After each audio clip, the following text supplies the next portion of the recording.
Welcome to the closed session of the Hermosa School Board for January 11th, 2023. Happy New Year. Calling this meeting to order.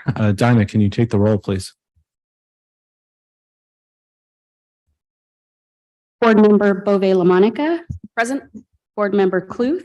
Present. Board Member Barrow. Present. Vice President Clerk Cole. Present. President Gardner. Present. All present. Great. Thank you. Next, we'll have oral communications from the audience to the board for closed session. Seeing none. Do we have anybody in the waiting room for the Zoom virtual? We do not. All right, perfect. I'm closing public comment and we'll adjourn the closed session. Thank you.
That's all we need. You send this one down.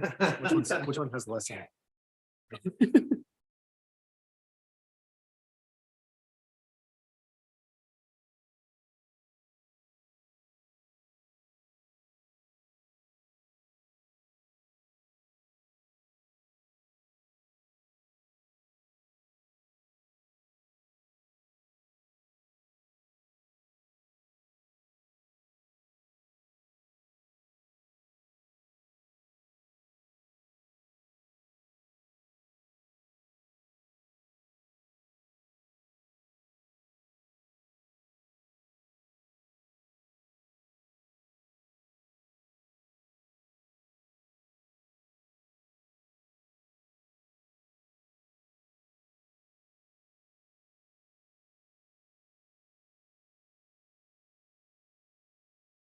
We'll wait for the heat to go in.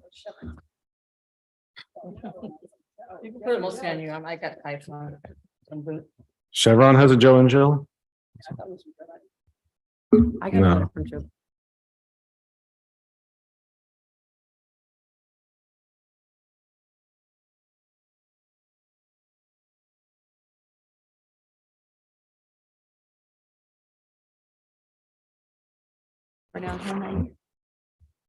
All right, good evening, everyone.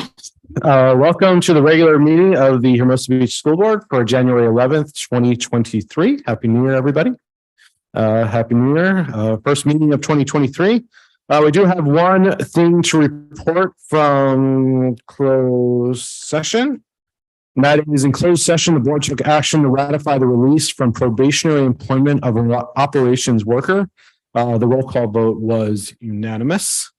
So that comes from closed session. Now we will call the open session to order. And Donna, will you take the roll, please?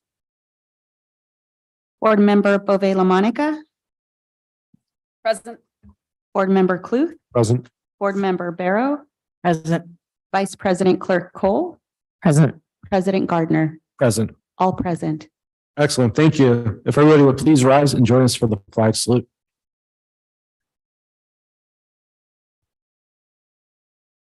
Pledge allegiance to the flag of the United States of America and to the republic for which it stands, one nation, under God, indivisible, with liberty and justice for all. All right, thank you, everybody. Do we have a motion to approve the agenda? So moved. Thank you, Jen. Do we have a second? Second. I heard Quinn. Thank you. All in favor? Aye. Aye. Any opposed? Nope. All right. Motion carries. The agenda is approved. We will now move on to announcements. Dr. Johnson.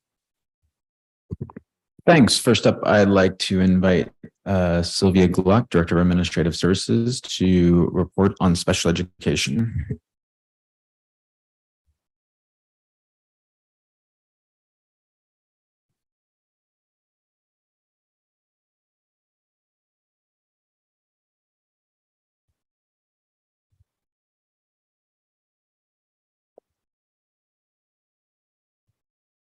Good evening, everyone, and Happy New Year. I'm here to report today on special education and the work that our district is doing with our special education department. As you can see on the graph above. Good evening, everyone, and Happy New Year. I'm here to report today on special education and the work that our district is doing with our special education department. As you can see on the graph above. Good evening, everyone, and Happy New Year. I'm here to report today on special education Silly on a and the loop. I work love that it. our district is doing with our special education department. As you can see on the graph above. Good evening. Oh, we stopped the loop. Oh, well done, Eric.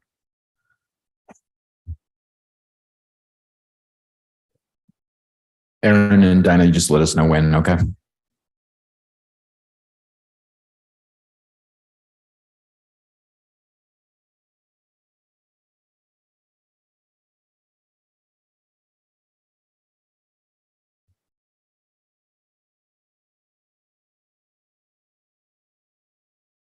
Let's try one more time.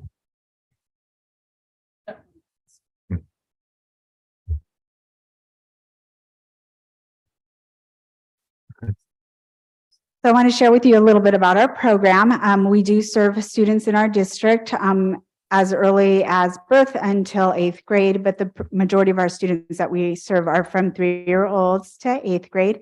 We have various programs that we utilize. The graph to the right shows the least restrictive environment at the bottom and the more restrictive, but the majority of our programs at our school district are on their first 3 levels.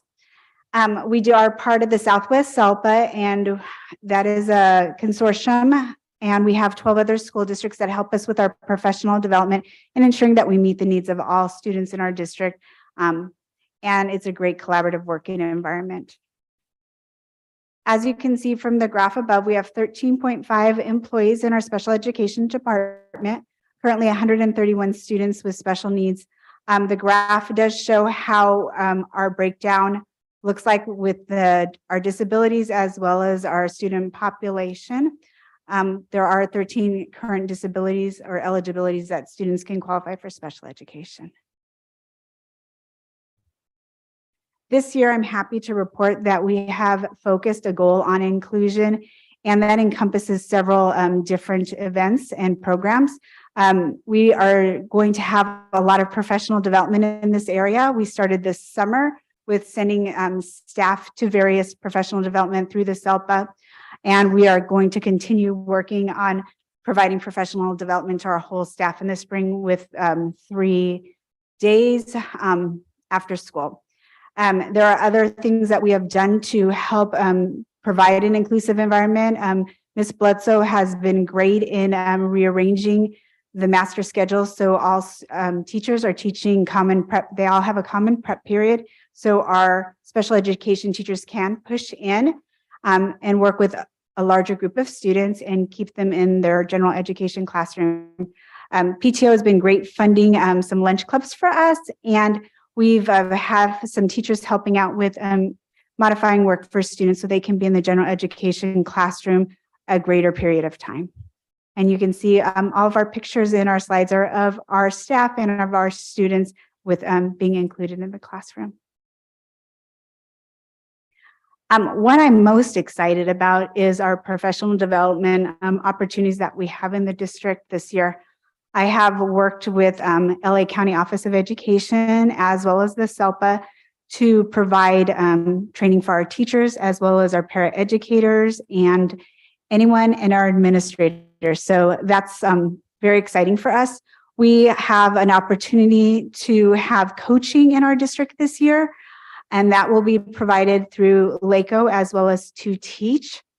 And we have various opportunities that our staff as well as our administrators have been able to attend, and those are the professional development opportunities that we've went to or that we will be having coming up in the future.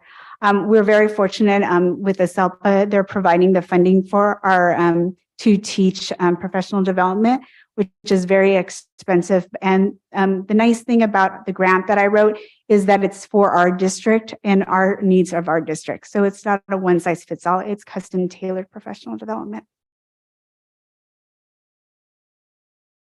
But this is like the exciting stuff to me. It's actually seeing what's going on at our schools with our teachers.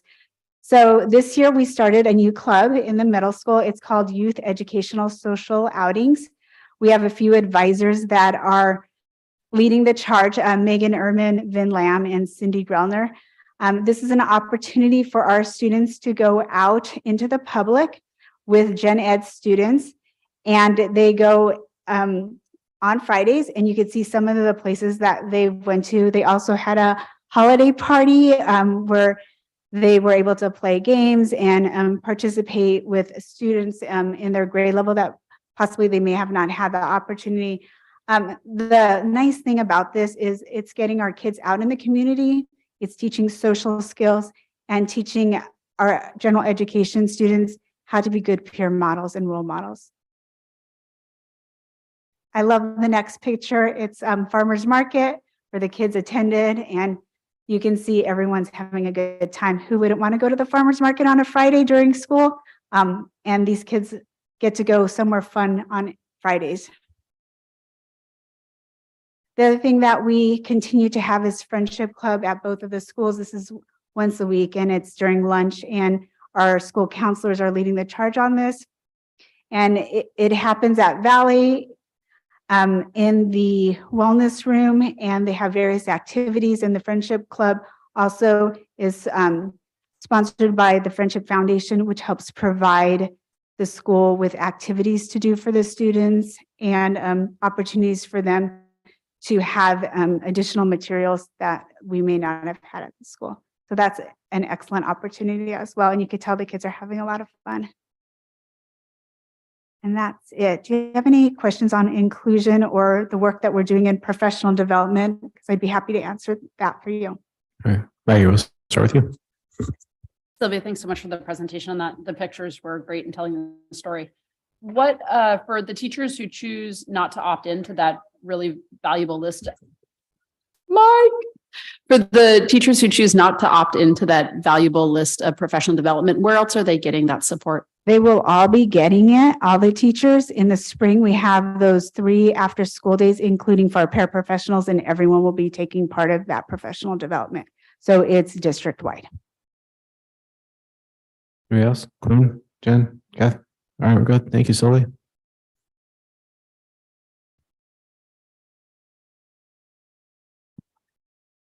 Thank you, Doug. Next up, we have Miss Rosalind Robinson, who's here to present about the Hermosa Valley Band.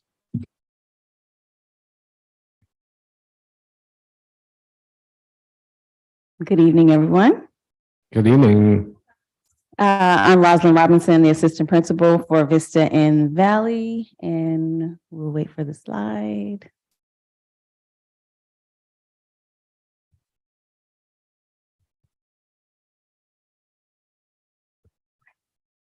All right, so tonight I'll be presenting on the Hermosa Valley Band, and next, Dinah. Rosalind, you have the clicker right below you there. All right, thank you. All right, so let's start with our band director, Mr. Harrison. Mr. Harrison is a local resident. He grew up in Hermosa Beach. He's a graduate of University of California. He got his credential from Cal State Dominguez, and he can sing, he can play several instruments. But he does freelance professional, he's a freelance professional trumpet player, and he does local gigs in the area. So music and band, you know, he's the artsy guy. So he definitely enjoys what he does. And he also teaches private lessons as well. Mr. Harrison joined Hermosa Beach City School District in 2017 when the program began. And even though he's the sole music teacher for the district, he does give specialized attention to Hermosa Valley, which we'll talk about tonight. He teaches 5th grade general music, 5th grade band, and then also the middle school electives for 6th, 7th, and 8th grade.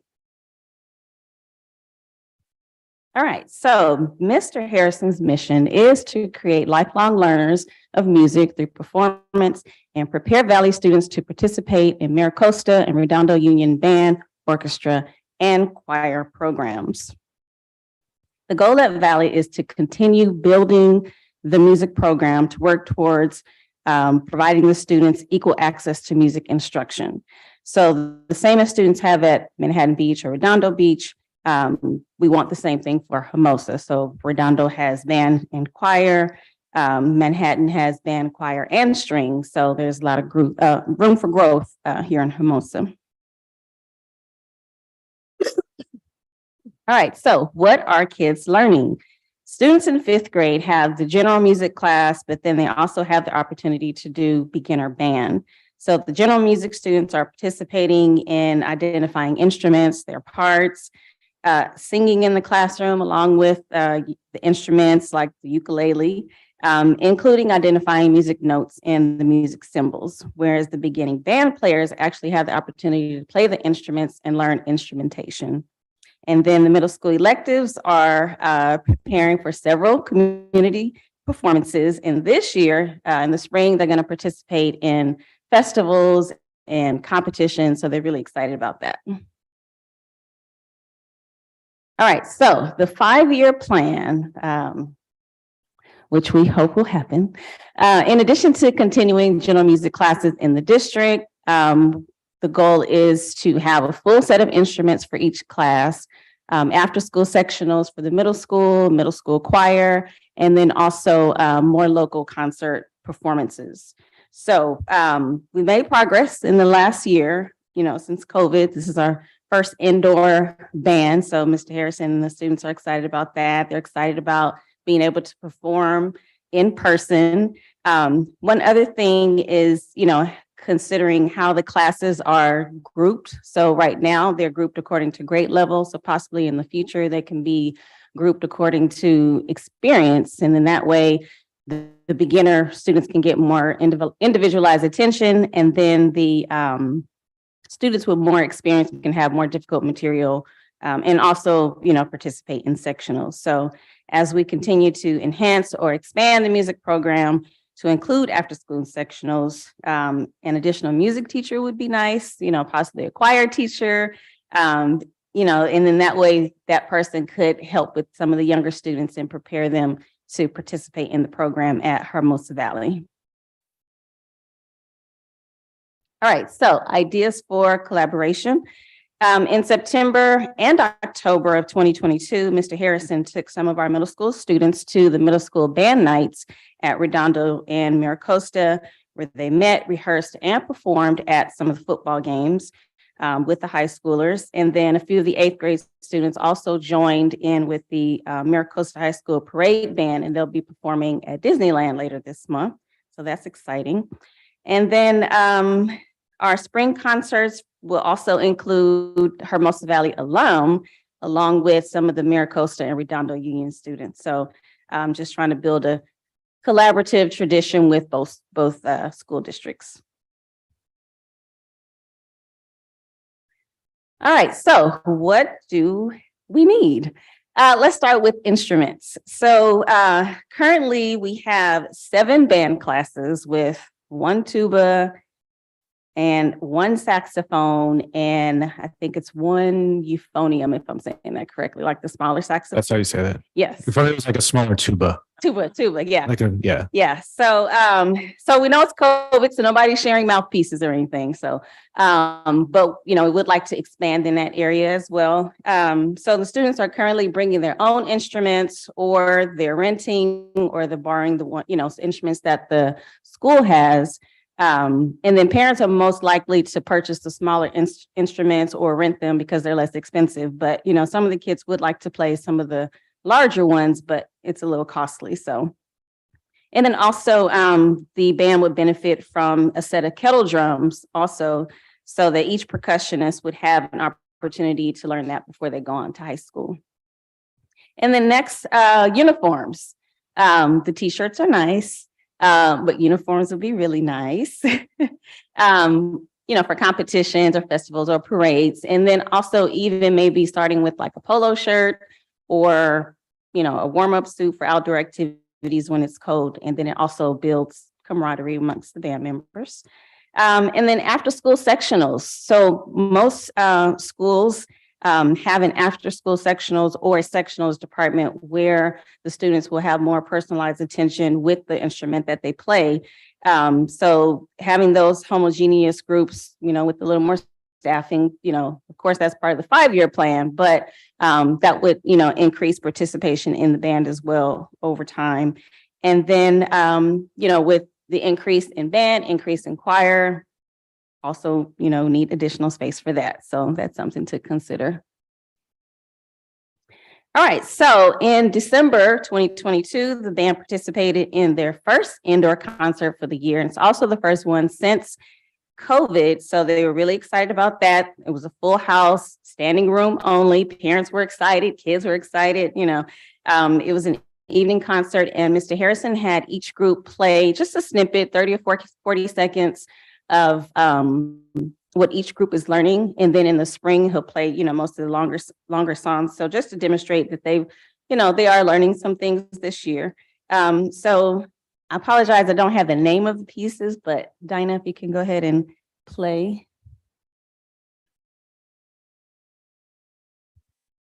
We're going to stop sharing and then we're going to reshare so that the sound comes through. So give us one moment.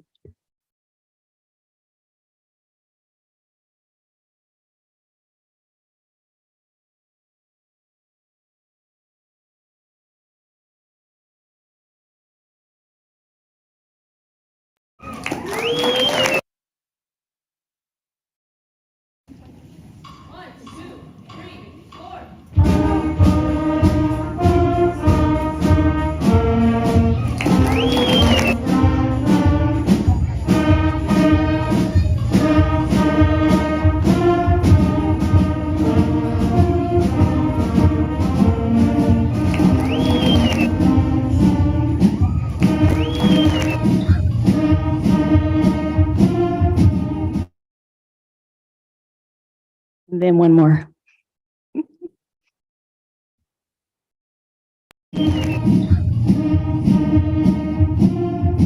Next slide, yes. And then one more. Move us back.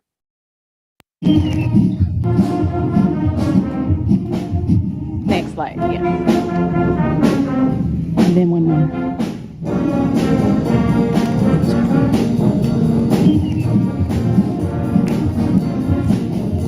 Next slide, yes.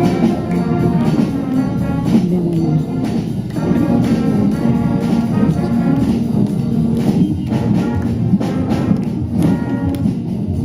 Next slide.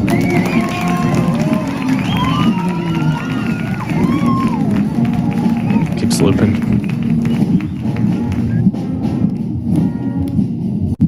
Next slide.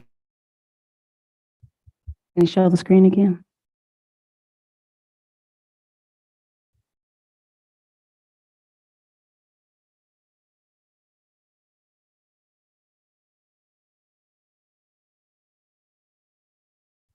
Can you advance to the last slide?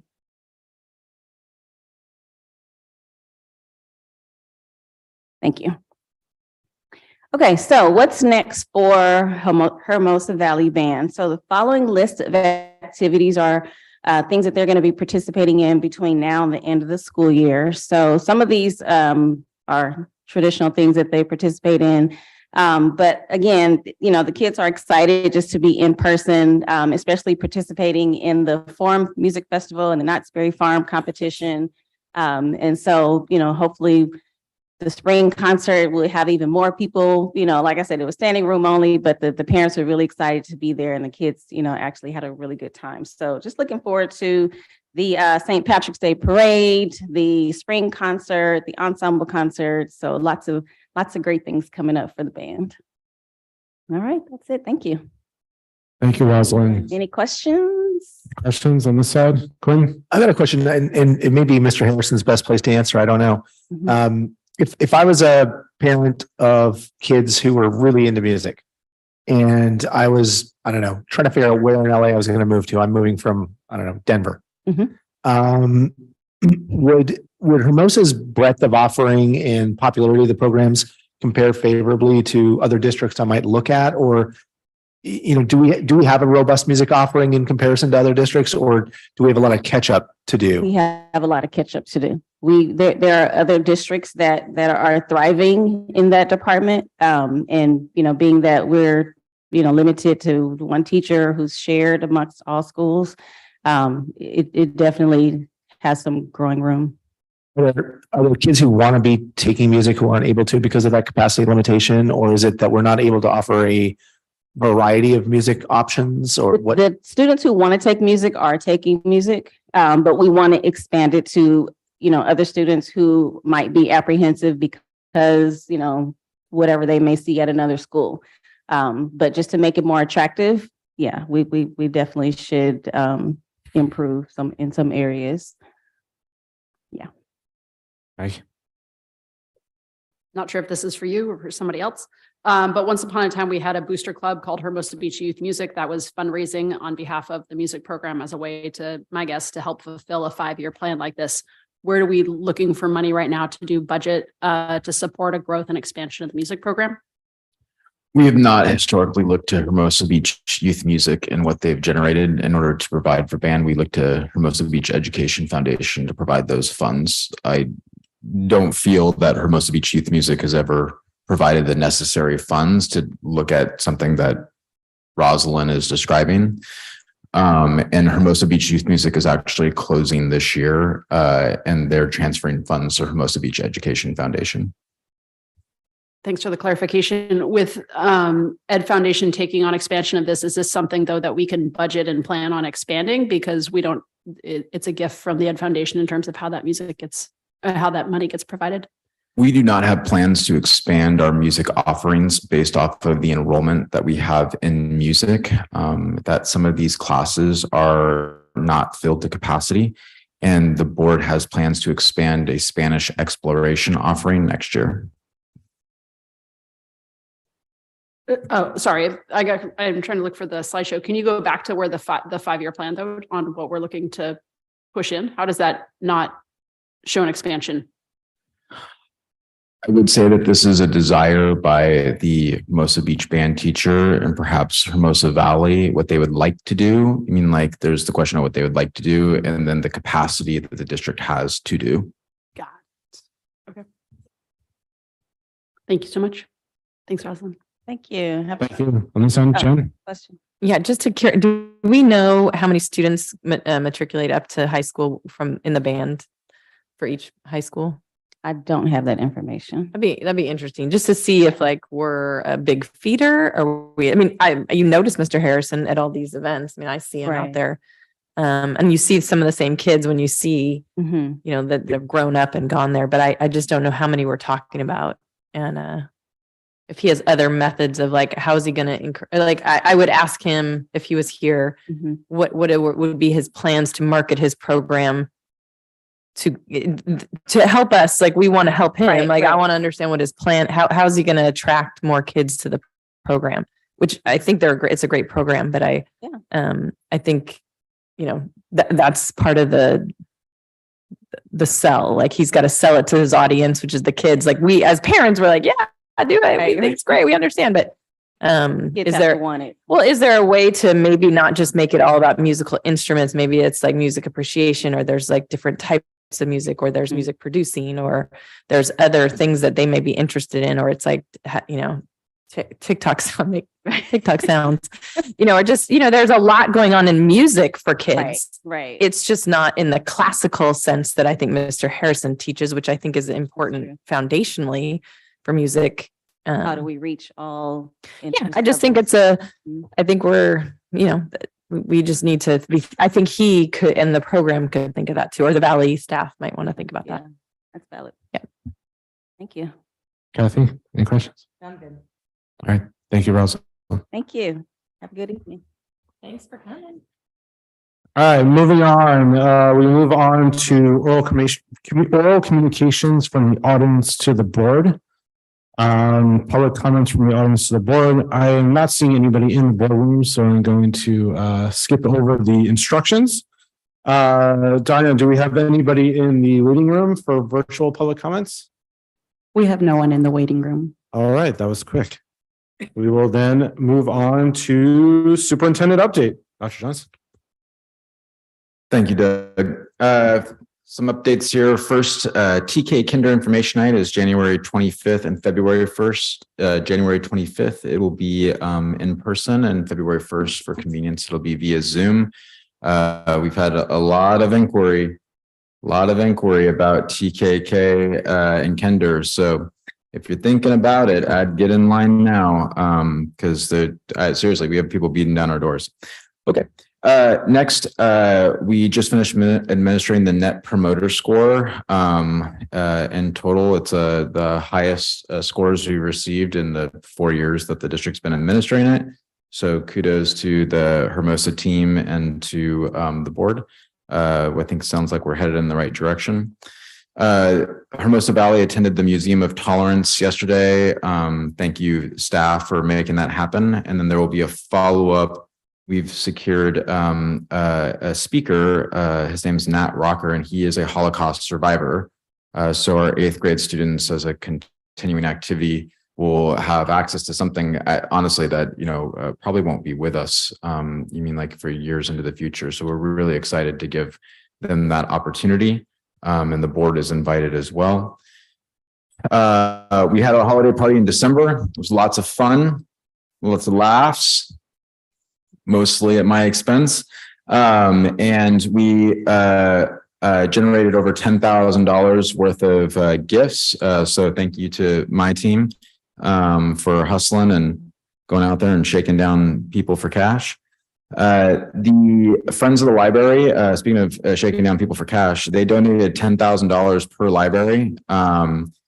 Kudos to Jessica Bledsoe, who apparently picked one of them up on the side of the road and started talking about our library, and then scored 10K per. So just awesome job. Thank you, Friends of the Library, and thank you, Jessica Bledsoe, for being an Uber driver, apparently. In safety update, we have the Stop the Bleed training that's occurring next week for the Hermosa View and Vista staff. This is a training that provide life-saving support to a student or a person that was injured. Looking forward to that, and that's just one of the many trainings that we got planned coming down the pipe here. We have a vigilance training coming up later in spring. Then the board workshop is going to be on Thursday, January 19th at Hermosa Vista in the superintendent's office at 5 p.m. Look forward to seeing you all there. We will provide dinner for the board members and us, me. Yeah, you guys aren't going to be there. Lucky. Okay. City of Hermosa Red Cross blood drive is tomorrow. I'll be donating blood myself. So I just want to encourage the public to get out there and donate blood. I just want to emphasize that blood is always needed. And I played tennis with the guy who's in charge of blood drives, and he told me that the blood that you donate that day is like literally like used like within the like 24-hour period. So they need it. So come down Hermosa and donate some blood. Sylvia's going to hold my hand during the procedure. Costa Hermosa tour on Saturday, January 28th. So Redondo Union gave a personalized principal tour that I had the pleasure to attend with Matilda back in December. And Mira Costa, not to be outdone, Dr. Gerger is going to be providing a personalized Hermosa tour on Saturday, January 28th. And I look forward to attending that as well too.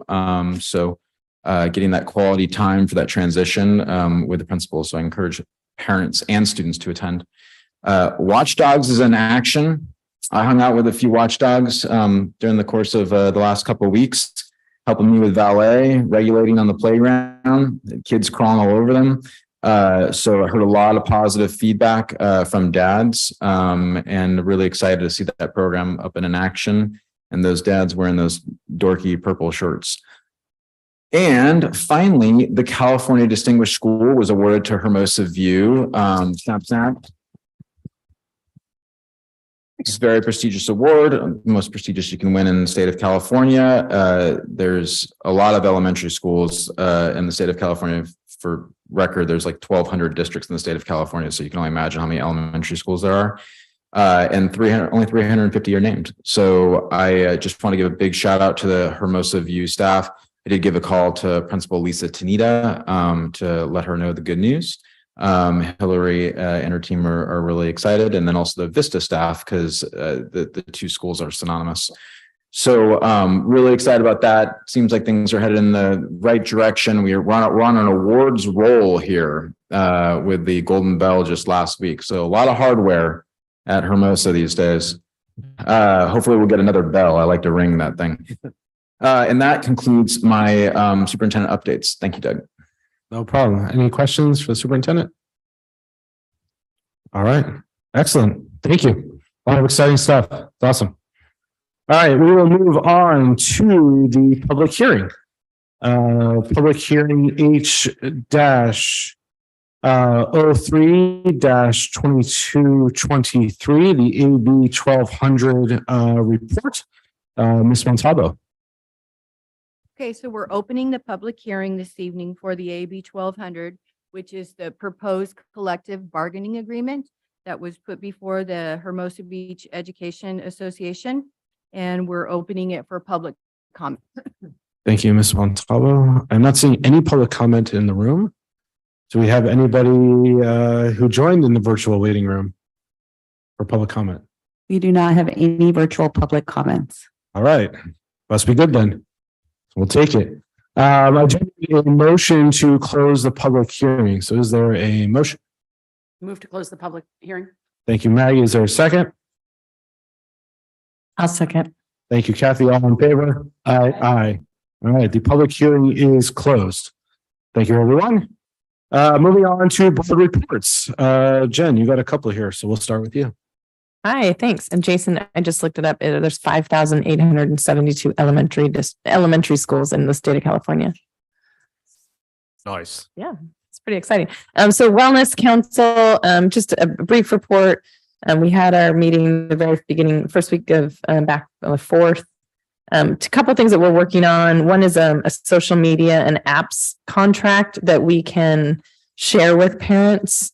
And that is going to come out soon to the public. But we just wanted to make sure that people knew if they were curious as to what one would look like. This may be one that we think might be a good idea. So it's pretty great. I think I'm going to try it on my own family and see how it works and give some feedback. But I think it'd be great for all parents if you can take a look at it. It's a good thing to remind yourself about, because really as parents, just keeping our kids safe. And this is a great way for the school to kind of give some guidance on that. And then the second part is we're putting together a social media parent resource page as well. And we're having it kind of vetted by, we have a great new student on our committee. And so she's kind of vetting it from a high school perspective as well, and middle school perspective. So she's given us some top kind of bits of information about social media and some strategies and some resources. And again, it's going to be a tool that we're going to share with families, but it's also going to be a tool that can be used at the school sites for parents that have questions and administration that needs it. In terms of other wellness things, lots of good things happening on that. That committee is super active. So we love that.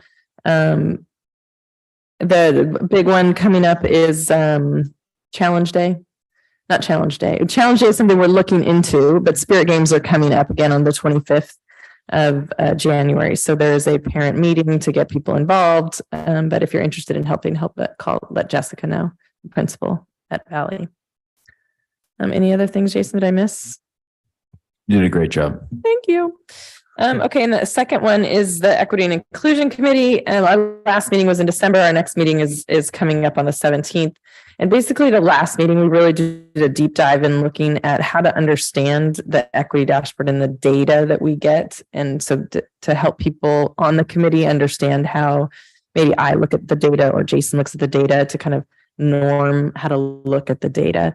And I think that helped the group a lot to know what kind of questions to ask and really to understand our role as a committee. And our goal as a committee is not as active, I would say, as like the Wellness Council. It's more as an oversight group to like just look at the data, ask the questions, push the district to make sure we're continually asking the questions about equity and inclusion. So that is where we're at. And we're going to meet again next week, the 17th, and keep working, keep looking. That's it. Awesome. Thank you, Jen. Kathy, anything from you? Down on this end, anything? Nope. All right. Cool. Sounds good. All right. We will move on to superintendent report and board discussion. We'll start with R-26-2223. Review of the 2021-2022 district financial audit report and the 21-22 Measure S general obligation bonds financial audit report. I assume Mr. Harrison is on the Zoom. So we will turn it over to him.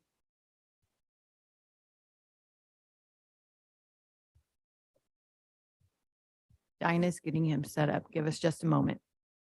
Sounds good.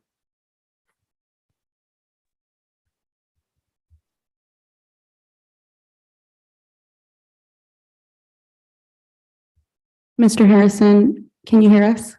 Oh, I can. I just got let in. I'm sorry. I didn't know Thank you. you all had moved on to me. I'm sorry. Yep, you're up, my friend. All right. Good evening, everyone. My name is Brandon Harrison. I am the audit partner from Eide Bailey that oversees the Hermosa Beach City School District's financial statement audit as well as the Measure S bond audit. So I'll go through those two reports. I will give you some summary level information here. I think I don't have the ability to share screen, so hopefully everyone has the audit report in front of them. I won't go through every single page. I promise you that'll take all night long. So I'll go through a little summary information and then I'll stop after the district audit and then answer any questions that you have. I will start with page 1, and I always let all board members know that these financial statements are management's financial statements.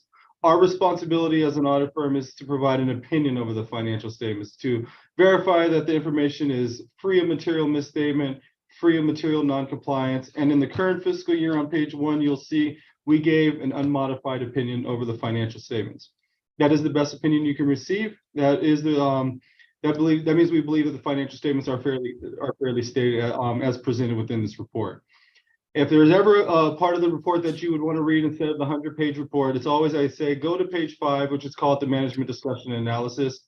This is going to give you some comparative information. This is going to give you the highlights of the district over the prior year, comparative information, and accomplishments of the district. So it really gives a summarize of the audit report. So if you ever want to read that portion, that's the part that you would want to go to.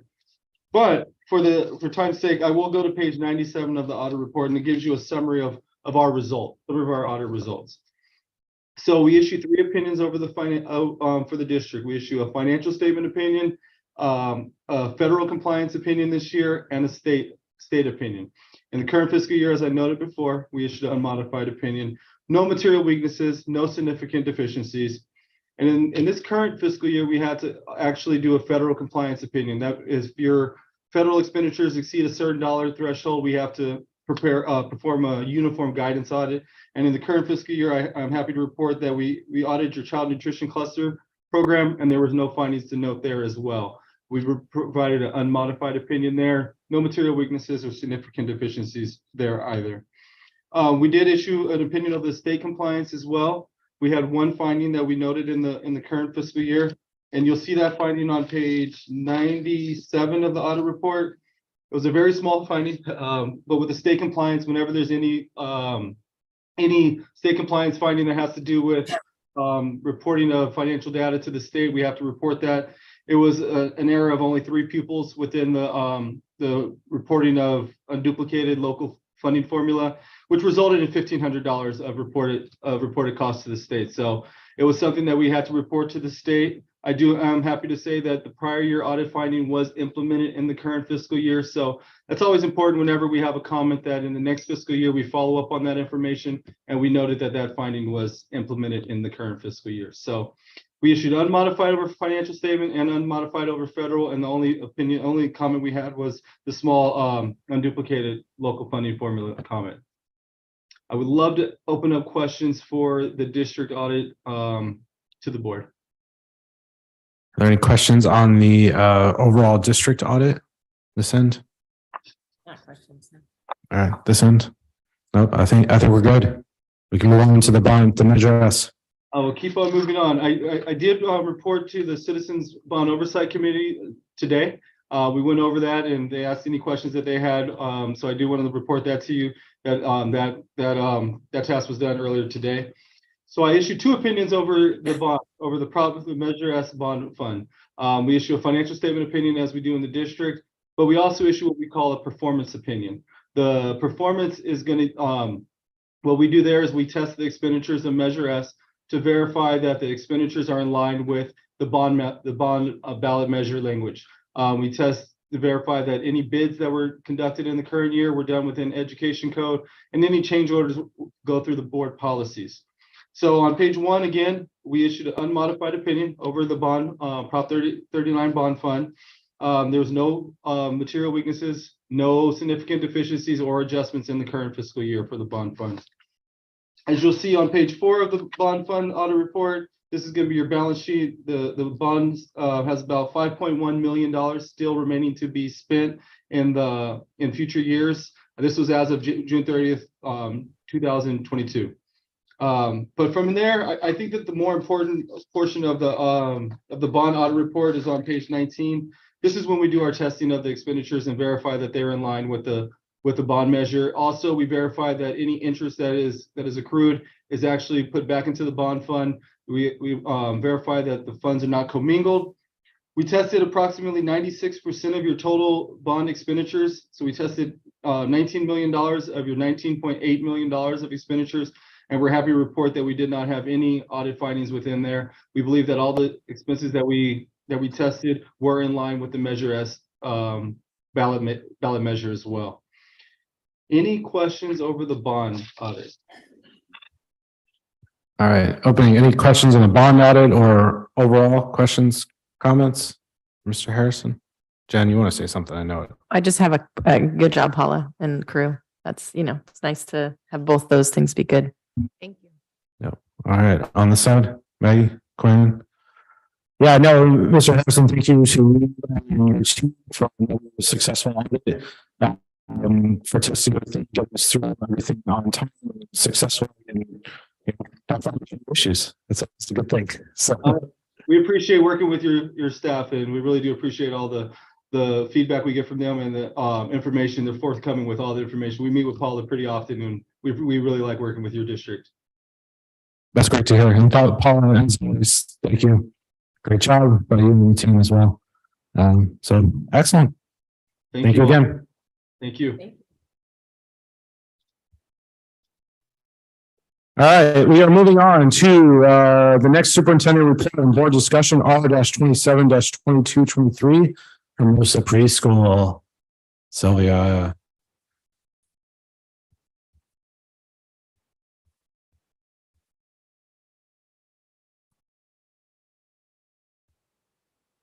I'm excited to talk to you tonight about the preschool. I know we've been discussing it for a few months, but here's some information that we can share with our families at home.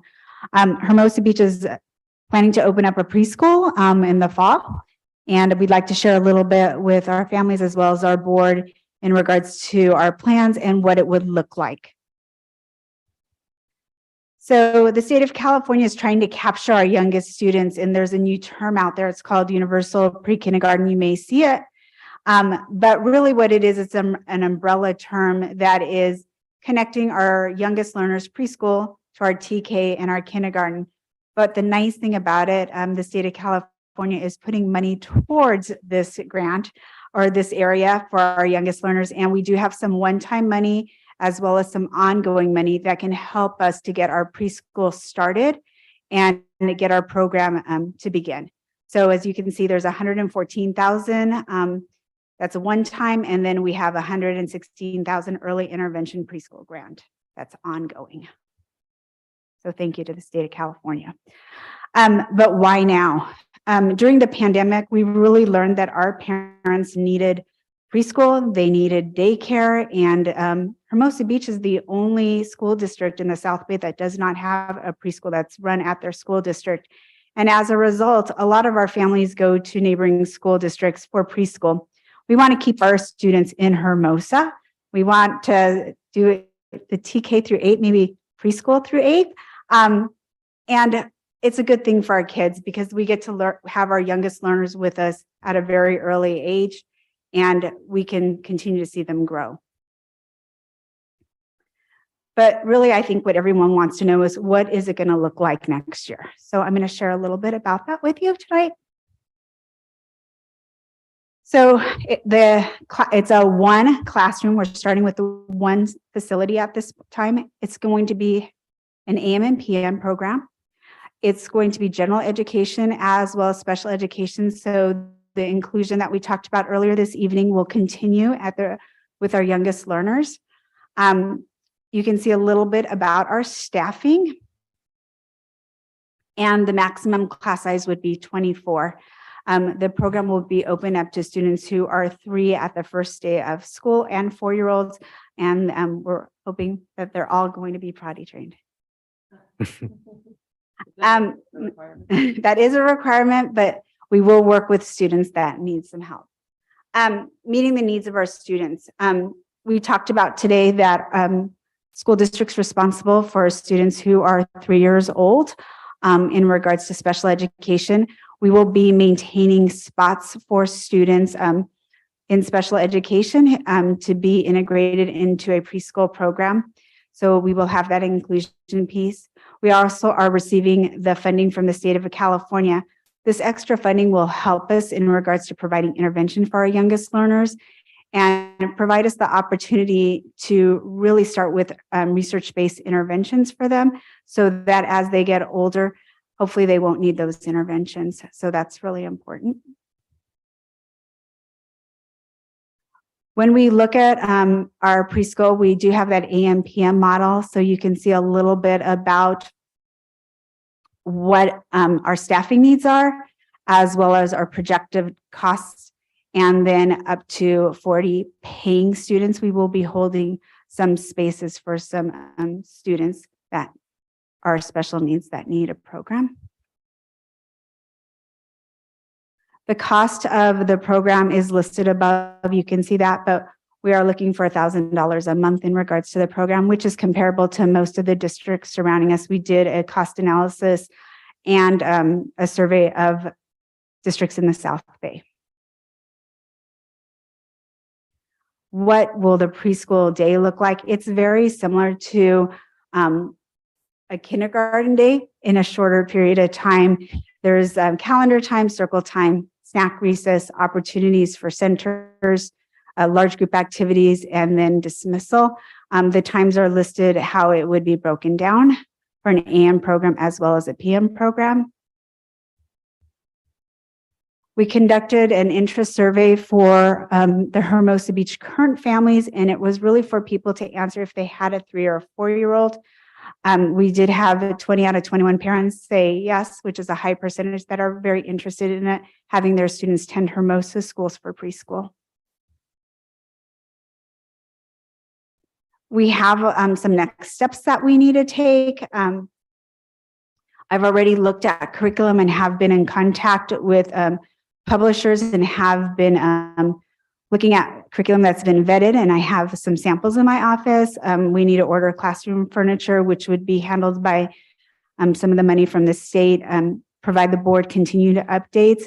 We want to go ahead and allow our parents to get on a waiting list as well, and then hire great staff and have social services come out and provide us with the permit and license for the preschool.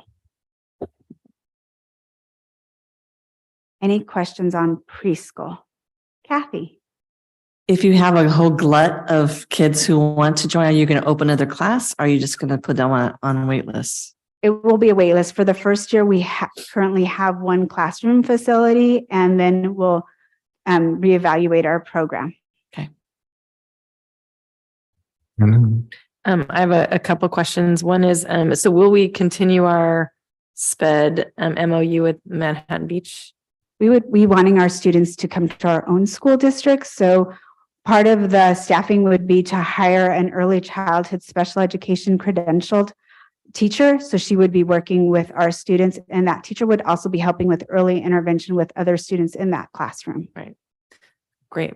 And then I was just thinking about if we, not that we need, I think we'll have enough students that are going to come for that first year. But if we don't, are we also letting like Manhattan Beach and the local private schools know that we're opening a preschool, like to send people our way as well? So preschools are, because it's a pay for preschool, it could be open to people outside of the district as well. Okay. Those are my main questions. On this side, Maggie? Thank you for putting all the welcome. time and work into this. Questions around curriculum and then the enrollment process. So in terms of the curriculum, I'm fairly certain the California preschool curriculum is new as of like a year ago. And so curious how we're thinking about adopting curriculum or creating our own curriculum. So right now there's several different curriculum pieces that the state of California is providing as resources to school districts. So I'm looking at creative curriculum, and Frog Street is another curriculum that has an inclusion piece embedded as well as the social emotional learning piece that's available as well. So those are the 2 curriculums I'm looking at right now, and having the staff trained on it once we purchase it. Like any program, there's always that opportunity to grow within the program and also provide other things that may be needed for our students once we get to know our students a little bit better. Mm-hmm. Let's say 5 years down the line, we're already moving towards the trends of vertical articulation with how we look at curriculum. Is preschool too different to include in that model, or is it something that is on a spectrum as well? The way the new curriculum is, there is that social emotional piece. So that's going to automatically feed in there. And then that's a really strong phonics based piece and in the preschool, which will feed up into kindergarten. And then math is a little bit more exploration. Thank you. Looking at, let's say we get to 28. Have we had conversations around budget around if we're not hitting 30 students, which is what we put at the budget right here for, not that we want to make money on this, but I can run numbers very easy. We have a budget, Paula and I, that we've set up. So it's just a matter of changing the 30 to 28 to find out where that breaking point is. Got it. Okay. And then last question is, our waitlist application fees. I can understand that we want to have people show up and commit to a program, but are waitlist application fees necessary as part of this budget model? If there's a family in need that can't do a waitlist application fee, have we thought about what that looks like?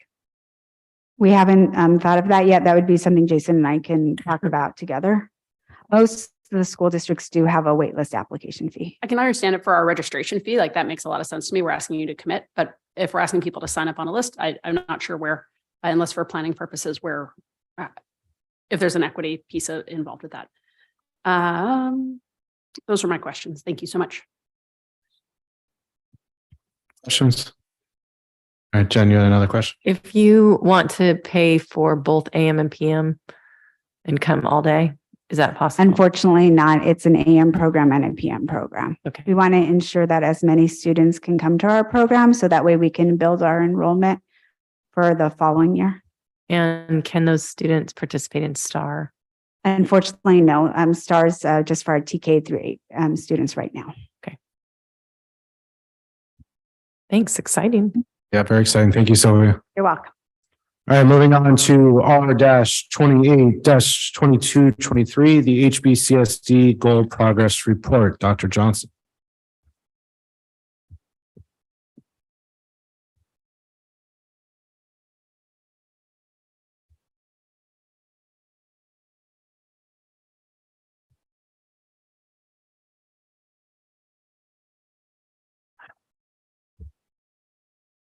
Good evening, board. Proud superintendent here to present to you on the HBCSD goal progress. Goals for the district we set beginning in January, which you're all about to engage on 23-24 goals in next week. And we articulate that process all the way, well, in this year, we all the way through August to make sure we got the right names. So it's a long, arduous process and we set direction, but we really do feel it provides a clear through line for the work that we're doing and also ensuring that with our small school district, we're putting all of our resources in the same direction. So we all row together. As a summary, we're on target with each of our goals that the district has set. Academic achievement is the highest in the South Bay per 21-22 results. And we're currently in the diagnostic phase or preliminary assessments, which are benchmark assessments you take at the beginning of the year in order to understand how to support your students during the course of the year. And then the big objective was completed in the fall. Measure S is now officially complete. And we are doing smaller projects across the school district with the surplus funds that we have. Here are our goals: community excellence and inclusion in the subs, and we'll be going through each of these goals as a summary and reporting data about their progress at the midterm. So in the area of our community partnership, our goal is to grow a network with our small school districts so that we are working with our community and fellow business partners. Like to highlight that HBF continues to do a fantastic job. They are a little bit down with their net revenue, but we've been working closely in order to bring that to the levels of the prior year. We continue to work with the City of Hermosa and Beach Cities Health District with the tri-agency partnership. And there you see a list of a variety of initiatives, including bike safety, and then as far as the shop local or the economic strategic plan. And then there's a litany of our educational partnerships from the very small school districts of Los Angeles County. The founding member is right here. And then all the way to the work that we're doing to articulate with MiraCosta and Redondo Union to make sure that our 8th grade students are getting the best transition possible. And as I mentioned in the superintendent update, one of those is these personalized tours by the by the MiraCosta and Redondo Union principal. The other part of our goal is on the fiscal side in the health of the district, which was continuing to increase enrollment, in this case by 3 to 5%. We continue to beat the odds that were set by our analytics company and our enrollment projections. So there you see where our enrollment fell and what the projections were. So we were almost 50 students above the conservative projection for 22-23. Those projections, which I'll present on, has since been revised based off of our progress. There you see a pretty dramatic difference in what is projected for next year versus what was projected for next year last year. Don't worry, I'll explain more later. And then the parent guardian net promoter score, we went from the biggest jump that we had, though they all jumped, was from 33 to 50. And that's a great score from our parent and guardian community. And I really attribute that to the efforts of our staff to engage with our parents and to support our students. Continuing with the community partnership and developing a 5-year master plan for facilities, technology, and human resources. This continues to be in progress, and we'll present it to the board at the end of this year. That covers HR, tech, and some areas with facilities. The facilities piece is coming a little more piecemeal right now because we had a surplus from Measure S. So we are, rather than waiting, we're pulling the trigger on a lot of those projects, and we'll be presenting them in pieces as a continuation of Measure S and beyond. These projects are particularly targeted towards Hermosa Valley modernization. And then we switched gears. This was not originally part of the district goals, but based off of feedback, we started to pivot towards safety. And we've developed several initiatives, including there you see the tabletop exercise in order to address short and long-term safety needs. So happy to make that pivot. And we think that it's well aligned with our long-term goals. Slide. Moving on to culture of excellence. This covers everywhere from achievement and including student wellness. So we view them as one and the same. There you see a report of our test scores. That is from last year, but our growth model is based off of using last year's results as a baseline, and we did not receive those results until July, August. So there you have it. We scored equivalent to the pre-pandemic levels, which is very impressive if you're paying attention to national and state level data. The 22-23 preliminary assessments were targeted just below the 21-22 at the same time last year. So we are working with our principals and our staff to take a look and see what we can do, whether it be intervention or classroom practices. The 22-23 attendance mark is a metric that I'm introducing to the board for us to continue to pay attention to. While I do feel that the ADA aspect of it is important for budgeting purposes, I also think that we should attribute this to our culture of excellence. Kids in school are kids performing well, so I think it's a good benchmark. Continuing on with culture of excellence in the professional development program. So we are currently administering the professional development survey. The board will receive those results at the board workshop next week. I want to highlight just a few professional development opportunities, specifically the inclusion learning with 2 Teach program that Sylvia highlighted. This is a really awesome opportunity. The SELPA, because of our work in inclusion, the SELPA awarded us a grant of $12,000 in order to provide coaching for inclusion and support the model that we're trying to strive for here at Hermosa schools.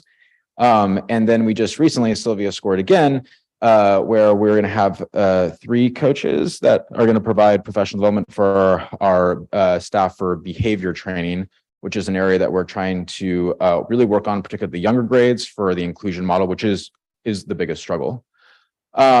We continue also to focus on our leadership team. We really feel that if we develop our principals and ourselves, that we can better lead our teachers for instructional excellence. So there you see a litany of professional developments all the way from the Fontes and Pinnell reading assessment to focusing on personalized learning with Da Vinci schools. Slide. Oh, wait, sorry, that's me. Okay, let's keep it going. Culture of excellence. So there you see that we are always looking to expand our programs. As you saw, every program is looking for opportunities in order to expand itself. And we welcome that. We want our programs hungry for growth. Where we have grown is in the area of electives. Based off the feedback from our RUHS and Maricosa students this year, thank you, Leslie Lee, we opened up a drama program. And then we also expanded Spanish to being a guaranteed 2 years in order to help transition our students from the high school. Hermosa Valley has done a fantastic job expanding its extracurricular opportunities. Just to name a few, the Spirit Games, which have been highlighted quite a bit. And then I want to also highlight the community programs for students with special needs, where Megan Ehrman and her students go out into the community and do things like shopping and interaction in public to learn life skills. And then I'd also like to highlight the preschool program that has recently we got our certificate of approval, and now we're taking the next steps to finalize. Sylvia and I were debating whose name it's going to be in today, so apparently it's going to be in mine. These are just like a plethora of the opportunities that we're continuing to work to grow. January 23rd, the Wellness Center at Hermosa Valley opens. I know everyone's eagerly anticipating that. So I would say overall our goals have been to increase student spaces across campus, whether that be through an extracurricular, an elective, or a wellness space. And I think that we are on target. Looking forward, we'll begin to pivot also to our Spanish itinerant program. So like music or STEAM, rather than doing a dual immersion program, we're going to do a language exploration program where our elementary students will have access to the Spanish language and exposure. Moving on to equity and inclusion, and this is area where we're targeting our at-risk learners, rather through achievement or through wellness. There you see some of the results from our state testing. We saw an overall decline in special education performance from the 18-19 results, particularly in math. And the 22-23 assessment result, however, for the preliminary assessment, so like the diagnostic test that we take at the beginning of this year, we saw an increase of 6% in reading and 9% above in math. Again, kudos to Hermosa Valley for establishing the inclusion collab math class. We think that's really helped with our overall performance. So we continue to look to make adjustments in order to make sure that our students are included in the model, but that's also structured in a way where they can be successful. On the 22-23 FMP reading assessment, there was a 17% difference in scoring fidelity between the iReady results and the FMP assessment. What this tells us is that we should continue to lean into FMP coaching for our teachers to make sure that the results that they're getting are closer and closer to the mark of student performance. It's hard, even there will never be 100% fidelity between these two scores. But the FNP assessment, it really is an art, and it needs to be practiced constantly and coached. And so we're happy with our partnership with Julie Cheverini, and our principal leaders we are meeting with her in order to review our trimester 1 results and take some of her feedback to support our teachers. Continuing on with equity inclusion, our collaboration with Dr. Orange continues this year. Including some of the feedback from teachers in order to adjust the model for trimester 3 based off teacher feedback. Our teachers will have the opportunity to work in grade level teams and receive feedback from Dr. Orange on something that they're working on in their classroom. So they'll have the space and time to be able to do that. As I mentioned, we just received a $12,000 grant for our professional development for inclusion that begins in 2023. And hey, look at that. We got the golden bell for data and achievement. And there's, look at that fist by Maggie there. That just screams equity right there. So that's, that's really fantastic. Really proud, it is nice to words on everything, but sometimes it is nice to have like some symbol of the work that's been done over a period of time. And so I do remember when we were talking about an equity dashboard and being like, whoa, what is that going to look like? I was like, don't worry, we'll just go to another district and ask. And then I came back to the task force. I was like, okay, so no one else is doing this. And lo and behold, you know what? Because of that fact, we won an award for being so unique. So good stuff. And I do honestly attribute a lot of our success on the state testing having to do that. We really never took our foot off the gas when it came to assessment and transparency. And I give all the credit to the teachers who took the leap of faith, particularly when it came to iReady. And iReady very much is a product of the teachers' feedback saying like, this ain't so bad.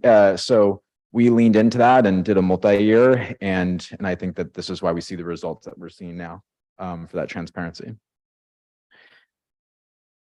All right, here's a laundry list of programs, but when it comes to social emotional wellness, which we've also won an award for, the Pivotal Practice Award, we do a lot. So I'm just going to highlight a few. We did secure the licensed medical family therapist through grants. Even though we were rejected for one grant, we went for another one. We got it. So now that is being paid for under some type of supplemental grant. And she's doing 40% at Hermosa Valley. I got to meet her, see her in action, and I'm just so happy that we have that intensive counseling piece that's happening at the school alongside our counselor, Cassie Riley. To highlight another Valley innovation based off of feedback about the Second Step program from our students and like their engagement with the lessons. Valley pivoted and started training students to provide the Second Step lessons themselves in order to have student talking to student about social skills. And it's been really interesting and successful. We heard a lot of feedback about it at Wellness Council. And then finally, again, to highlight Watchdogs, we said we were going to do it and we did it, and now it's happening. And I really do say that having dads on campus and, you know, that parent relationship has been really positive. And I've heard a lot of positive feedback and seen it myself on the campus already. So very excited that that's moving forward. Thank you. And now I'll take questions. Thank you, Dr. Johnson. Over to you, side, Maggie. Dr. J, thank you so much for this overview. On my computer screen, I was going back and forth between some of the Net Promoters information and the goals piece. And one of the things I thought was interesting as we get into equity and inclusion is that the parents call out as like a plus of what we do is our inclusion work. But they also, on the same thing of what could improve, is specifically they call out behavior reinforcement consequences and small group intervention. So I'm curious how some of that plays into equity and where we're showing we're doing good work on our goals. Like they're saying we're doing good inclusion work, but also like the piece around small group intervention shows like there's room for that. I'm curious where you see that off of this mid-year report for equity and inclusion.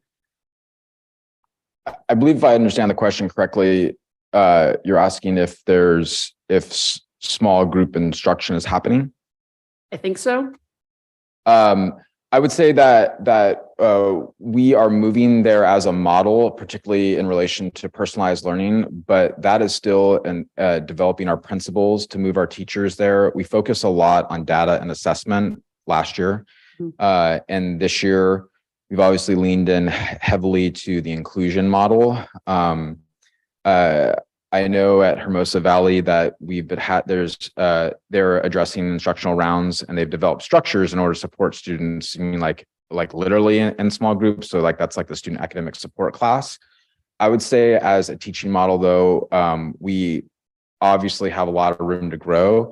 And I think part of that is laying out a strong professional development plan that targets those types of models.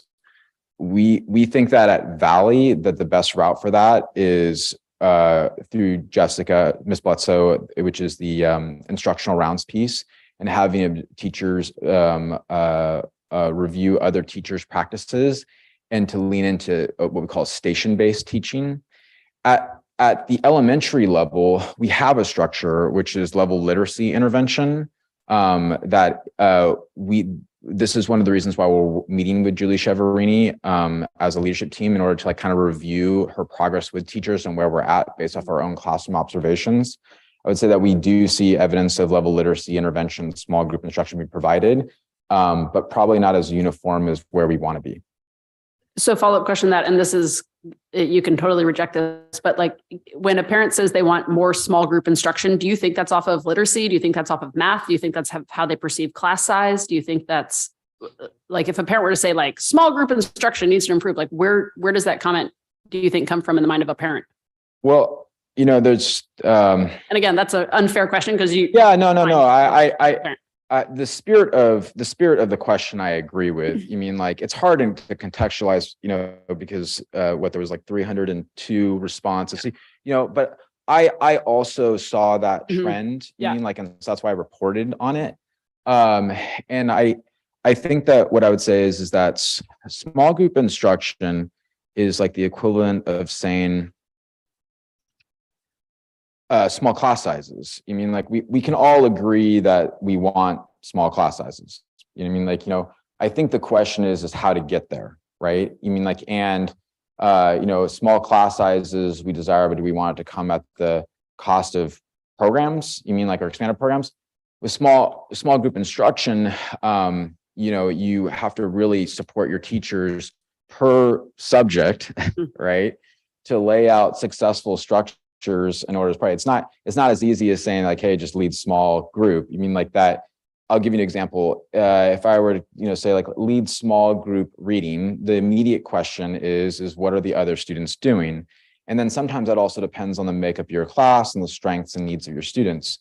So I would say that we recognize that we have work to do in order to support students with that. And like the feedback of wanting to see small group instruction or more of it is probably to me very similar to wanting to see smaller class sizes. We both want the same thing. I don't think that it's a symptom though that we're struggling as a school district, because I don't think that our achievement scores bear that out. And just as a counterpoint, I don't know if that means smaller class sizes. It could be what you're moving towards this year in terms of personalized learning. It could be that small group instruction just means they want a higher level of personalized and individualized instruction plans. The comparison to small class sizes is not because small class sizes leads to small group instruction. I would just say that philosophically they're similar desires. Oh, okay. So my last two pieces off of community partnership, I think it's worthwhile to note that you put the parent and net promoter score in here that we've moved to great, which is great. But we're also doing better at getting out of the negative for students. So like we've had incredible like positive negative growth over there that I think you should talk about as a goal progress, because we have asked you to pay attention to the students in this. So kudos to that. And then the last piece, this is a wording piece, but on slide 6, where we talk about the Hermosa View project completed below budget, I think a more fair assessment of that is we value engineered to be on budget, right? Like, because we did have to leave out money, and now that money has become available, like we're going in to finish up jobs that we had wanted to complete a year ago. So I don't know if it's below budget or on budget with money left over to finish, but I don't think below budget's the right phrase on it. Thank you. Thank you, Meg. Quinn? This side, Jen? Nope, I'm good. All right, Kathy? I'm good also. All right, sounds good. Thank you, Dr. Johnson. Thank you. We'll move on to, I think you're staying right there. Right where I'm at. All right, so to R-29-2223, the multi-year enrollment projections. Thank you, board. This is your first of many future updates for enrollment. The good news is that enrollment is up and the latest enrollment projections have increased. They increase year by year in the 3-year projections, and they have also increased from last year's projections to this year's projections. Go into more details about that. For anyone that knows, you mean like more students equals more revenue. So we expect to see a revenue increase. And then the good news is now going on 3 years, will be 3 consecutive years, there will be no projected layoffs. So this was our enrollment. The last time we checked in with the board, that was October 2022. And there you see at the top, the various benchmarks, conservative and moderate. Those benchmarks were the projections done by Decision Insight from last year. And then for 22-23, you see what the current enrollment was. And overall, we were plus 29 over the moderate enrollment. Put that in context. Moderate is actually not what they think your enrollment is going to be. That's what you should plan for as a ceiling for facilities. And you should really base your fiscal and your expectations around the conservative benchmark. We were over 29 on that by October 22nd. 2022. There we go. It's a better way of saying it. All right, here we are in enrollment for January 2022. We dropped a little bit to 1275 during the course of the year. There's a plus and minus attrition. And based off of the projections, we still remain plus 22 over last year's projections, which is all good news. We work with Decision Insight. Decision Insight is owned by PowerSchool, which is a student information system. they're the largest student information system in the state of California and in some cases beyond. They look at a variety of factors through analytics, including demographics and census trends. We also this year, again, did an interview with them and shared with them a lot of our strategy and successes from last year to help them better color their projection. And I listed some of the special factors, you mean like from our new facilities all the way to our TK enrollment in upcoming preschool that help them in order to make a more accurate projection. Here is a litany of all the enrollment factors.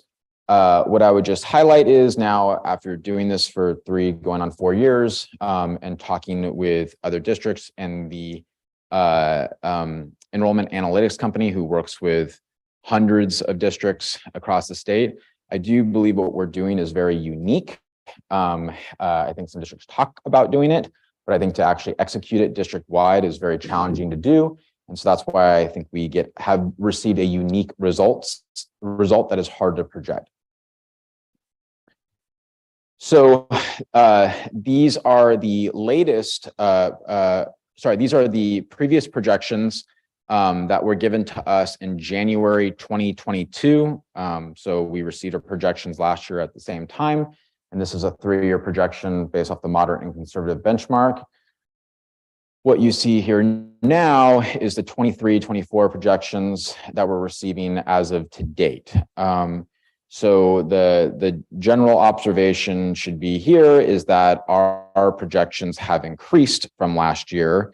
And now we are projecting to have many more students than we were projected to have back when we received our projections in January 2022 with new data and also our most recent success.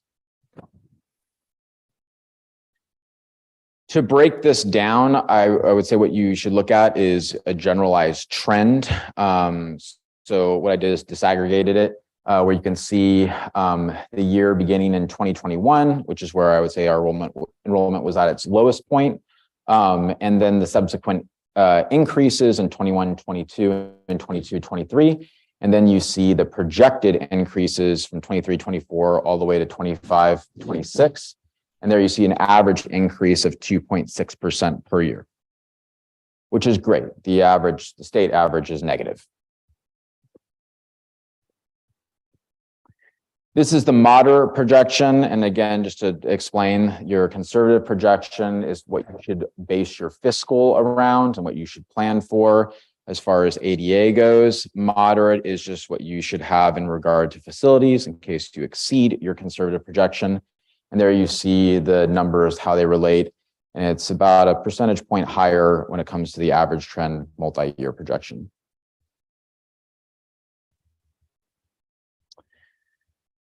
So this breakdown using the new most recent projections shows what we would need by teacher. And so you see the required FTE. FTE translates into full-time employment. So a full-time teacher would be a 1 FTE, and a part-time teacher would be 0.5, you mean like, or 50% FTE. We break it down by TK 3, 4, 5, and 6, 8 because they have different class size requirements. TK 3 is a 1:24 ratio, and 4, 5 currently by contract is a 1:32 ratio. And so is 6, 8. The difference with 6, 8 is that's a period by period or 1 through 6 period. So your FTE is higher because students rotate class periods. What we're looking at if we have moderate enrollment next year by projection is needing to add 3 teachers in order to cover the number of students that we have. What you have for enrollment from their conservative would be a -1 teacher by FTE enrollment. Under the conservative projection, that would be a necessary staff rejection of -1, and the cost would be a decrease of $97,000 going into next year for your staff costing. If next year we hit the moderate enrollment, it would be a +1 at TK through 5 and a +2 at 6 through 8. And then it would be a projected cost increase of $291,000. Of course, that would also come with greater revenue.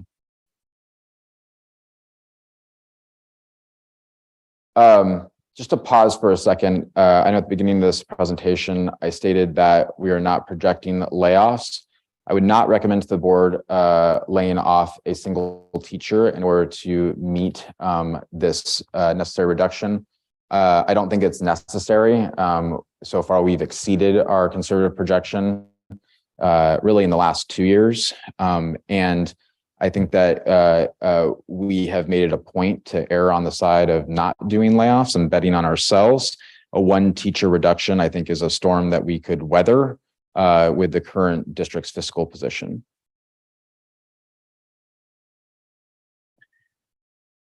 This is the multi-year projection under the first interim budget.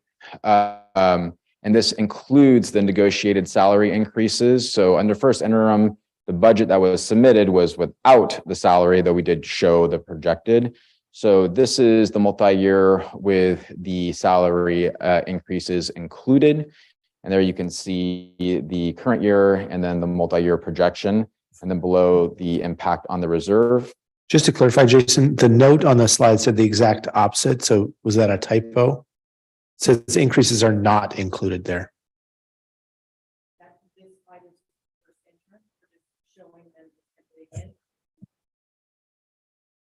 Okay. I misread that. My apologies. So yes, it's not included. I screwed that up. Thank you. And then, so for these budget projections, the salary increases are included on that. And thank you for that clarification. I misspoke, Quentin. So under the conservative enrollment projections, there you see your new multi-year finance projections. And even under the conservative, by the 24-25, as we had planned, we meet our enrollment goals and we return to a surplus under our current fiscal. So that's our current staffing as we speak today. So, if you'd rather go to the end before you take questions, that's fine. My brain is tripping because the last slide showed deficits and didn't have the raises built in. This slide has raises built in, which should be bad news, and yet the numbers are better. I'm not like, was the revenue taken up based on projected enrollment increases that weren't included on the prior slide?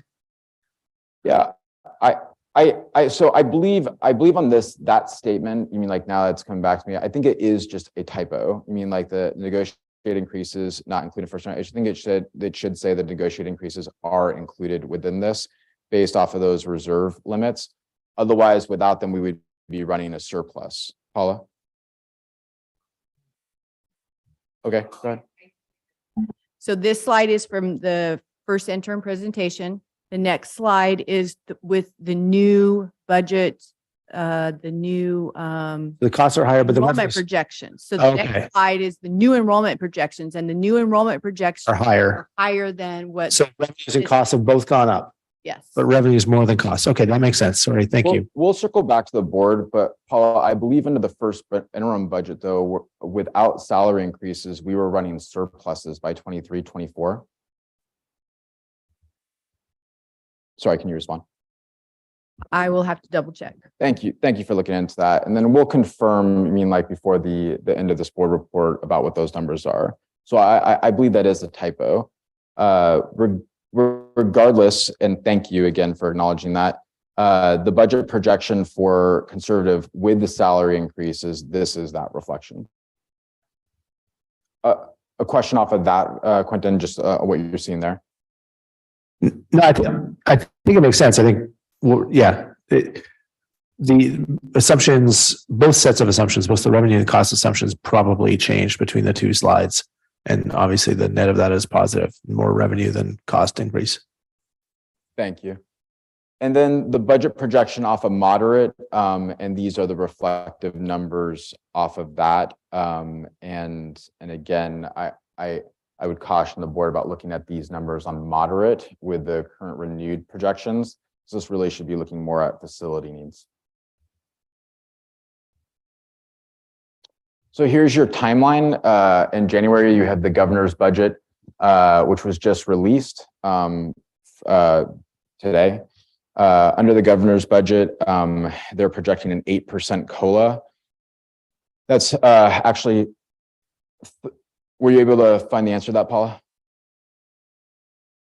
Yes, we copied the wrong bubble onto the first interim slide and it is included. This should say second interim and it is included. This is the second interim projection. No. Sorry, Paula. So just to clarify, this is still the first interim budget, but this was with the salary increases included. Yes, thank you. So yeah, it's a typo on the slide, and my apologies about that.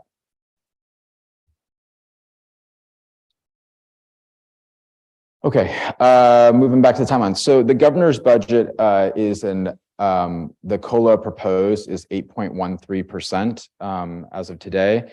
That's great news. Our projections that you see here were actually based off of the school services projection, which was a 5% COLA increase. So it's about a 3% increase from what we are currently projected at. There's a smattering of other monies that are embedded within that, but really right now we're just focused on the COLA. So there's a long way for the governor's budget to travel between January and June 30th when it's adopted. However, if you look at the past 3 years, the legislature has really tracked on Gavin Newsom's proposals, and actually they've increased the COLA from January budget to finishing point June 30th. I don't foresee much of a decrease or increase from the budget because to increase the COLA would be increasing it in a time where the California budget is actually down. There is a deficit in relation to last year, and that's from capital gains. I don't think anyone is projecting that at the end of tax day that the capital gains is going to be higher in the spring, but you never know. So I would say 8% is probably a pretty realistic number to wrap your head around. And once school services provides us the formulas, we'll start to make that adjustment ourselves with future projections starting at the second interim budget, which will be in March. In February, it would be the opportunity for the board to establish layoffs for certificated and classified. Again, I would recommend against layoffs based off of these projections for our enrollment and for the fiscal. But there you do see that, March 15th through May, there is a process that must be followed in order to make that decision. In May, there will be a budget revise. So we look forward to presenting the board about where the state budget ends at that time. But as we always say, you're really operating two budgets at all times during the course of the year, this year's and next year's. And, the state of California's education budget is a political process. So you have to be pretty agile in the movement. Hopefully, we're looking for one more year of consistency with the budget being increased, and we can continue on with our programs that we have established with the added boost of growth and enrollment. Thank you. And this time I'll take questions. Thank you, Dr. Johnson. Starting on this end, Kathy, Jen, May. How does the preschool enrollment affect the TK Kinder projections for next year? It does not. Those are the preschool is its own enrollment. We don't collect ADA off of preschool.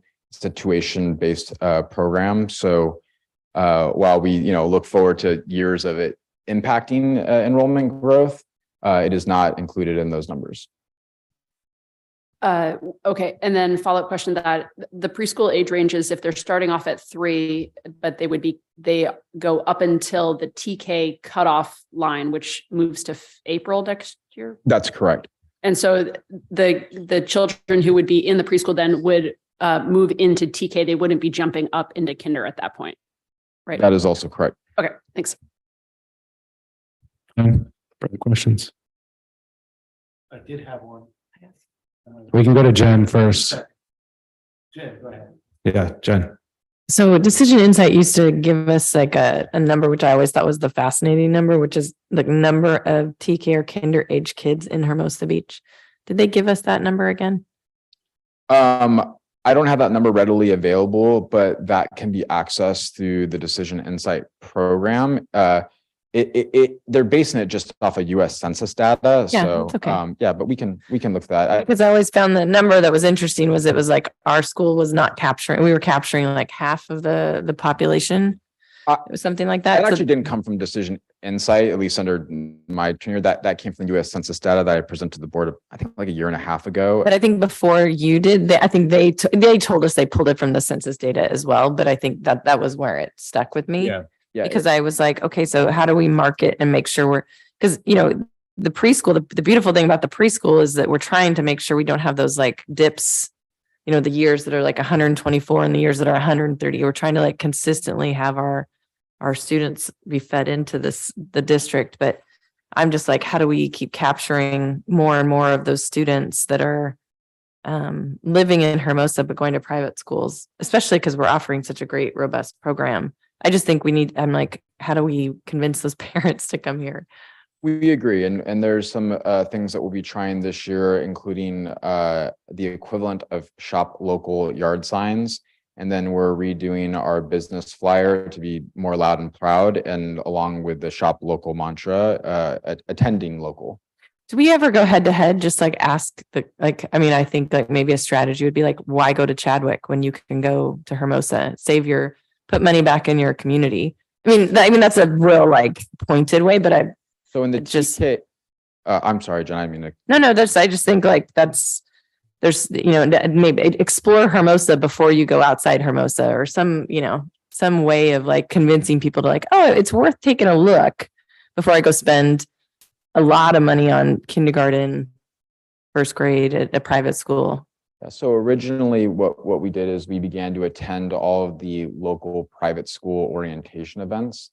And this year what we're doing is part of our TKK orientation. There through the RSVP, there are survey questions that link to, are you considering a private school option? And then queries surrounding why they would be pursuing that option.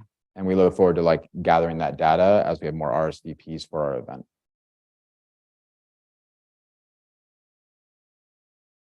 Good. All right. Going back to you. Yeah. With respect to the timeline, I'm in spirit very much aligned with, not doing layoffs. I think that level of job stress is it's awful. And I wouldn't want to subject our team to that where necessary, but I'm probably not as deeply knowledgeable about the budget process and where things may land. Is there some risk though? I mean, there's a lot of talk of looming recession. California is way more dependent than a lot of states on the top end and capital gains and all that kind of stuff. How big is the risk that, a bad stock market over the next 3 months, 6 months leads to a fiscal disaster at the state level, which leads to a crummy budget, which leads to less education funding, and then and somehow we end up in a hole that we didn't think was going to happen, and so we're not prepared for. So I believe what you're referencing is between now and the May revise, or really between now and February, which would be our opportunity in order to resolve for layoffs, that there would be an indicator that would demonstrate that we need to go ahead and engage in layoffs. And my answer to that is highly unlikely. It's unlikely we'll get the information, or that would give us confidence we need to, or it's unlikely to happen. Well, I think that you would know just as well as I about whether or not an economic disaster would occur. I would say that under Prop 98 guarantees for education funding, the likelihood that an economic circumstance in the next month would change Prop 98 guarantees, because the state is not even using its rainy day fund, is highly unlikely. So is it the case though that if we get past February or March or whatever, that next year's funding is safe? Like the scenario I'm worried about, and again, I apologize for my ignorance about state budgeting intricacies, but the scariest scenario I'd be worried about is not what we find out over the next month, but that we find out in June or July or August that the state funding of education is going to be hit next year. And we're like, oh, yeah, but we had to decide back in March to be careful and cautious, and we didn't make that decision. And now we are in a really bad place for the next school year. Yeah, I think you're describing the scenario that all district offices struggle with, which is that we are part of a political process in order to receive our revenue. And what I'm saying to you is that your last opportunity to make that decision is in February, and beyond that, when it comes to layoffs as an option, you don't have any other options, and you're committed from a layoff standpoint. Now, there are other areas where we can adjust budget, but I would say that is ed code, and then that is also the state budgeting process. And I appreciate that you see how challenging that could be.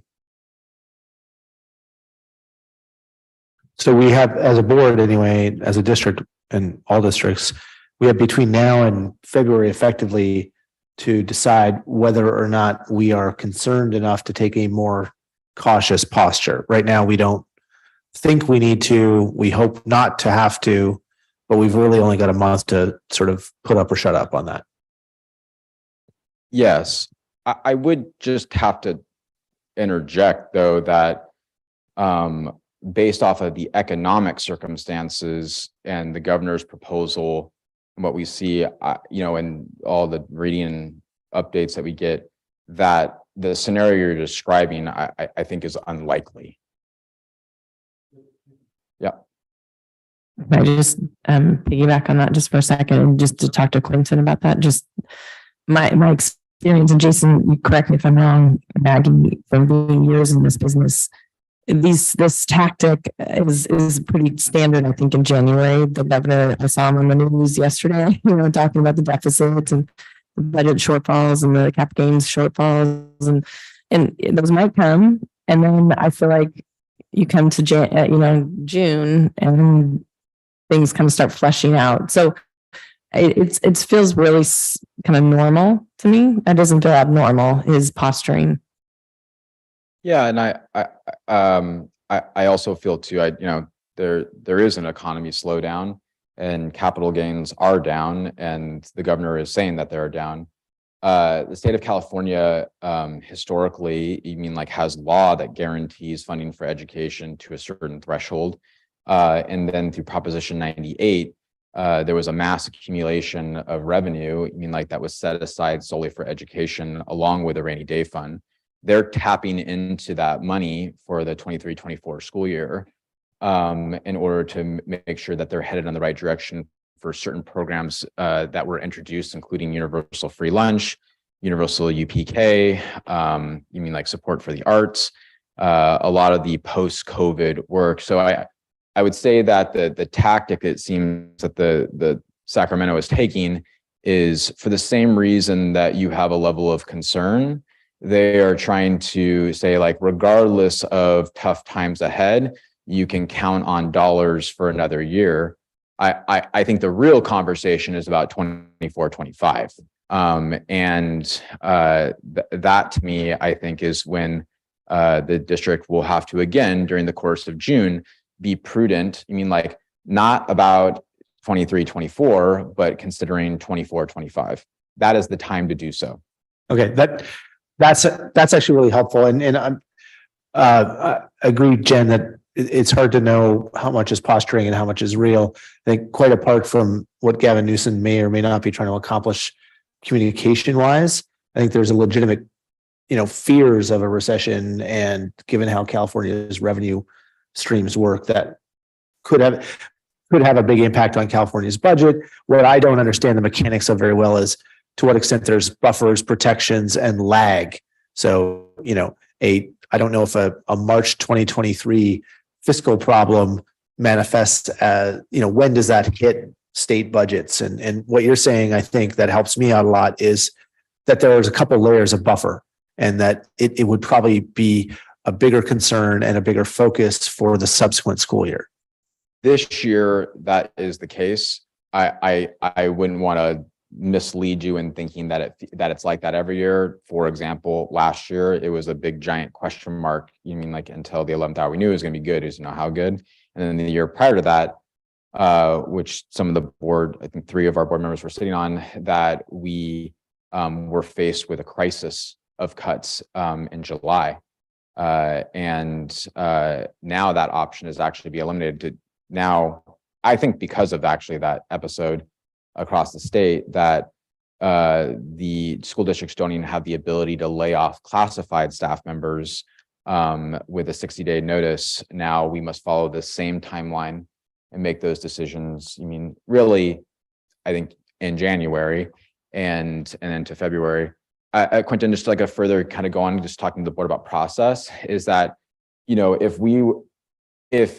the 23-24 budget was going to be impacted, I would say, in the way that you described, short of a meteor falling, that we would probably have more indications in November, December, with forecasters reading the tea leaves, and be coming to the board at that point in time with projections, right? I mean, and probably erring more on the side of caution. I think the reason that we're having this conversation, because this is when we got our projections, but I think that the reason we're having this conversation now in this light is because it looks like we have a clear pathway.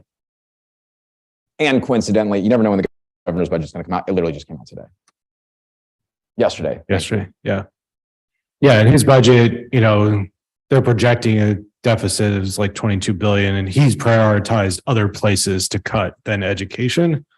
And if that's what he's doing, I would also expect the legislature to follow suit. May not be, 1-to-1 of what he says to cut, but if he's prioritizing education, I would expect them to follow suit. Would be my I agree. My guess as well. Yeah. Thank you. You're welcome. Yeah, no, of course. All right. I think we're good. Thank you. Thank you. We'll now move on to consent. Do we have a motion to approve the items on the consent calendar? So moved. Second. Thank you, Maggie, for the motion, Quinn for the second. All in favor? Aye. Aye. Motion carries. Consent is approved. All right, moving on to our one and only board action item. We did have the public hearing earlier today. It was a rousing affair. So now we will move on to the approval for personnel P-28-2223 on the tentative agreement between the Hermosa Beach Educators Association and Administrative Management Confidential and unrepresented employees, excluding superintendent's salary, and Hermosa Beach City School District on the memorandum of understanding for a total compensation package. Dr. Johnson.